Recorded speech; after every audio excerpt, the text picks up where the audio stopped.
discussing voting power in terms of the charter. The first thing to look at with this is what is the actual current power share. Now this chart basically divides it up equally between the 3 commissioners, the 6 judges, and then the 8 executive positions: auditor, sheriff, prosecutor, engineer, coroner, clerk of courts, treasurer, and recorder. You can probably argue that not all of these positions are equal in power compared to each other, but for the purpose of our sakes, we'll just treat them as that for the moment. Under the charter, the shift is that nothing happens to the judges, and 5 of those executive positions, auditor, sheriff, prosecutor, engineer, and coroner, remain the same with their power left intact. However, the council expands to being 7 people and absorbs the powers of the recorder, treasurer, and clerk of courts, in the sense that they will be appointing them from that point on. For the purpose of voting, you vote for the council, and then they will pick a finance director to do what the clerk of courts and recorder does, or basically to oversee those departments. And then with the consultation of the elected judges, they will select a clerk of courts. So essentially, the judiciary and the council expand a little bit in power relative to the other branches.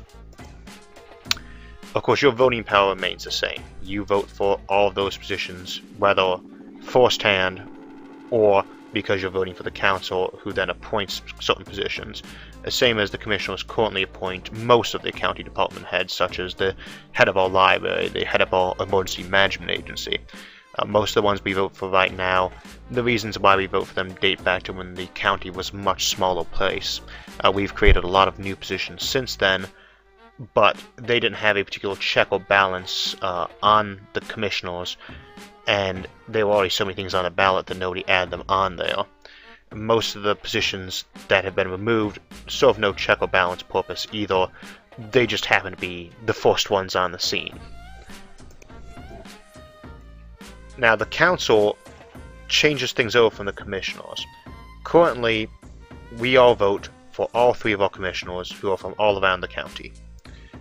Under the council concept of the charter, you break the county into 7 districts, which each have the same number of people, about 14,500. And you can see those districts on the map there to the right. They are different sizes, but they are the same number of people. People vote, land does not vote. So, citizen voting power transfers to district elections for the council. You elect your own council. We all continue to vote for our judges and for the auditor, the coroner, the sheriff, the prosecutor, and the engineer. What switches over is that with the 3 commissioners, they share 100% of the commissioner power. And about 35,000 voters tend to vote for them. It's more in presidential years, less in the gubernatorial years. The commissioners who are elected every 4 years typically have an average of about 35,000 voters who come up and vote for them. Each voter thus gets 1/35,000th of the vote for each commissioner. That can be a little bit misleading with some people is when they start looking at the math of the council, which we'll get into in a moment. Your share of that vote is 1/35,000th for each of the 1/3 of the commissioner power, or 1/105,000th. But there are 3 of these positions, and if you add those back up, you get 3 105,000ths, or again 1/35,000th, which is about 0.003%. And for many of you, this seems like we're going over these numbers a lot, but you'd be surprised how many people have been well, we want to say that they've made this mistake, but they've been actively misled by people who we know can do this math on their own, but have been going to people who can't, and intentionally deceiving them about how this works.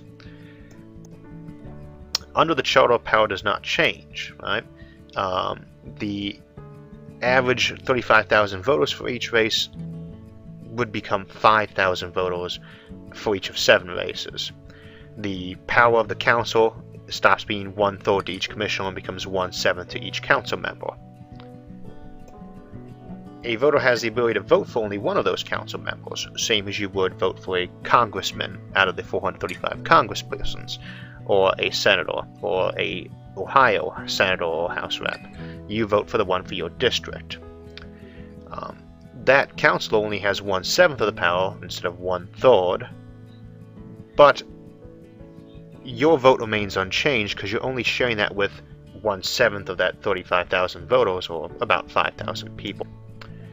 Your share of the vote, 1/5000th, is about 0.02% of that district. It's about 7 times greater than your vote share when you're voting for each of the 3 commissioners. However, that 7 times greater vote share of 0.2% is only for 1/7 of the power, so your voting power becomes 1/7 of 0.02%, again 0.003% approximately, compared to the entire county, which is the same as under the commissioner system. And we're just kind of stepping through this here because it really has been confusing people. Again, this seems like very simplistic math, but it is confusing people. 35,000 voters vote for each of the 3 commissioners, each of whom has 1/3 of the power, and it adds up to 1. Under the council system, 5,000 voters vote for each of the council people, who each have 1/7 of the power of that office, and again, that adds up to 1. It's the exact same voting power. The difference is that you get to vote for the person for your district, which concentrates power in many ways because then your community has a voice. But it's the same actual voting power. It's the same as if we had just 1 county commissioner that we voted for, or if we had 7 county commissioners who were voted in at large. It always works out to be the same in a system like this. That's why we do this with Congress in the first place. Now that we've gone through the regrettably kind of boring but necessary math involved in disproving the rumor about how it takes away your voting power, let's discuss some of the new powers you get.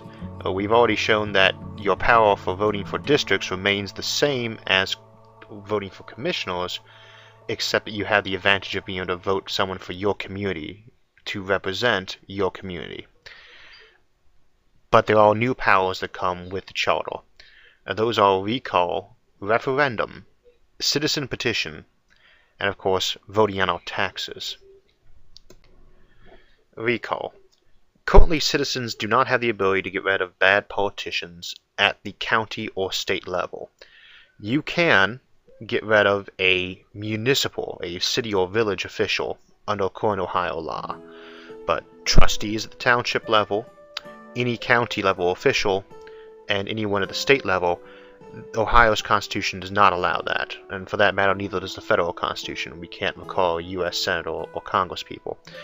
Now, most of us feel that you should be able to recall a politician since they can do things that no longer make them a proper representative of the people, even though that might not have involved breaking the law. You can always get rid of people through moral turpitude, or through them committing a felony. But if somebody, the day after they get elected, tells everyone they've been attending KKK rallies and there are photos of them burning the U.S. flag, a lot of us would feel that that person, no longer represents our interests and, well, never really did. And that we shouldn't have to wait 4 years to be able to get rid of them. The next power is referendum. Now, we already have some referendum abilities, but those become enhanced under the charter. Under the charter, there is almost nothing that the county government can do that we cannot challenge on the ballot. You need to get a lot of signatures to do that, 10%, same as now, which works out to be about 3,000 people. But that prevents anyone from just doing this, haphazardly. We don't want people challenging every decision that the council makes. That would be what recalls are for. But it does mean if there's an unpopular decision of any sort, we can challenge that on the ballot. Citizen petition is the next one, and it's kind of the twin to referendum.